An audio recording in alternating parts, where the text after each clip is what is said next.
Shalom, selamat pagi, salam sejahtera bagi kita semua, Bapak Ibu, pemuda-pemudi, dan juga anak-anak yang dikasihi Kristus. Kita berjumpa dalam renungan harian Jumat 23 Januari 2026. Kita sebagai umat yang percaya kepada Tuhan meyakini bahwa pertolongan kita adalah dalam nama Tuhan yang menjadikan langit dan bumi. Salam dari segala orang kudus, kasih karunia Kristus senantiasa beserta kita semua. Harapan saya bahwa kita semua sehat-sehat, kita semua tetap berada dalam lindungan Kristus, baik yang dalam keadaan suka maupun duka, tetap dihiburkan dan dikuatkan. Mari meminta pertolongan kepada Yesus Kristus untuk menjalani seluruh kegiatan aktivitas kita hari ini melalui firman-Nya. Mari berdoa. Terpuji namamu, Engkau Kristus Allah Bapa di dalam kerajaan sorga. Pada pagi hari ini, kami bersyukur atas kehidupan yang masih Tuhan nyatakan atas kehidupan kami. Kami menyadari Tuhan, ketika kami tanpa Engkau, kami lemah. Karena itu, sebelum kami memulai aktivitas pekerjaan ini, kami menyerahkan seluruh rangkaian kehidupan kami hanya ke dalam tangan pengasihan-Mu. Biarlah Tuhan firman-Mu yang akan kami renungkan dan yang akan kami lakukan dalam kehidupan kami, boleh senantiasa menguatkan setiap pribadi kami. Ini kami Tuhan, layakan kami. Di dalam nama Tuhan Yesus Kristus, itulah Tuhan dan satu-satunya juru selamat kami yang setia. Amin. Mari bersama membuka kitab Galatia pasal 2 ayat 1 sampai ayat yang ke-10. Lembaga Alkitab Indonesia memberikannya satu judul, Paulus diakui oleh para rasul firman Tuhan. Kemudian setelah lewat 14 tahun, aku pergi pula ke Yerusalem dengan Barnabas, dan Titus pun kubawa juga. Aku pergi berdasarkan suatu penyataan, dan kepada mereka kubentangkan Injil yang kuberitakan di antara bangsa-bangsa bukan Yahudi, dalam percakapan tersendiri kepada mereka yang terpandang, supaya jangan dengan percuma aku berusaha atau telah berusaha, tetapi kendatipun Titus, yang bersama-sama dengan aku adalah seorang Yunani, namun ia tidak dipaksa untuk menyunatkan dirinya.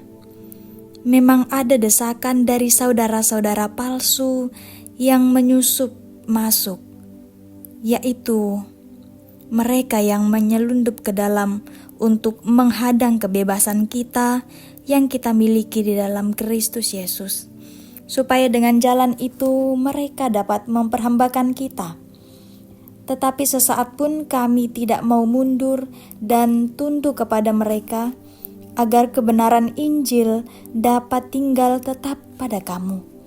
Dan mengenai mereka yang dianggap terpandang itu, bagaimana kedudukan mereka dahulu, itu tidak penting bagiku, sebab Allah tidak memandang muka. Bagaimanapun juga, mereka yang terpandang itu tidak memaksakan sesuatu yang lain kepadaku. Tetapi sebaliknya, setelah mereka melihat bahwa kepadaku telah dipercayakan pemberitaan Injil untuk orang-orang tak bersunat, sama seperti kepada Petrus untuk orang-orang bersunat, karena ia yang telah memberikan kekuatan kepada Petrus untuk menjadi rasul bagi orang-orang bersunat. Ia juga yang telah memberikan kekuatan kepadaku untuk orang-orang yang tidak bersunat. Dan setelah melihat kasih karunia yang dianugerahkan kepadaku, maka Yakobus, Kefas, dan Yohanes yang dipandang sebagai soko guru jemaat berjabat tangan dengan aku dan dengan Barnabas sebagai tanda persekutuan, supaya kami pergi kepada orang-orang yang tidak bersunat dan mereka kepada orang-orang yang bersunat. Hanya kami harus tetap mengingat orang-orang miskin, dan memang itulah yang sungguh-sungguh kuusahakan melakukannya. Terpuji nama Tuhan, haleluya, amin. Renungan harian pada pagi hari ini diberikan satu judul, Tetap Setia di Tengah Keberagaman. Tontong makaritutu lan kasih layanan. Bapak Ibu, pemuda-pemudi juga anak-anak yang dikasihi Kristus, ada kalanya perbedaan pendapat membuat kita merasa terancam. Contohnya saja dalam pelayanan. Kita bisa saja berpikir bahwa cara kita paling benar dan orang lain seharusnya mengikuti pola yang sama. Namun dalam pembacaan kita, Rasul Paulus menunjukkan jalan yang lain. Ketika ia kembali ke Yerusalem, ia membawa berita tentang pekerjaannya di antara bangsa-bangsa bukan Yahudi. Di sana, ia bertemu dengan para rasul yang melayani orang Yahudi. Perbedaan latar belakang dan cara kerja sangat nyata. Tetapi Injil yang mereka pegang tetap satu. Rasul Paulus tidak datang untuk mencari pengakuan manusia, melainkan untuk memastikan bahwa pelayanannya selaras dengan kehendak Allah. Ia tidak membiarkan Injil yang murni tercemar oleh tuntutan manusia. Bahkan, ketika ada yang berusaha memaksa Titus untuk disunat, Paulus tetap teguh, bukan karena keras kepala, tetapi karena ia tahu bahwa kasih karunia Kristus tidak bergantung pada aturan lahiriah. Keyakinan dan kesetiaannya pada Injil membuatnya berani berdiri di tengah tekanan. Sikap Rasul Paulus mengajarkan bahwa kesatuan bukan berarti keseragaman.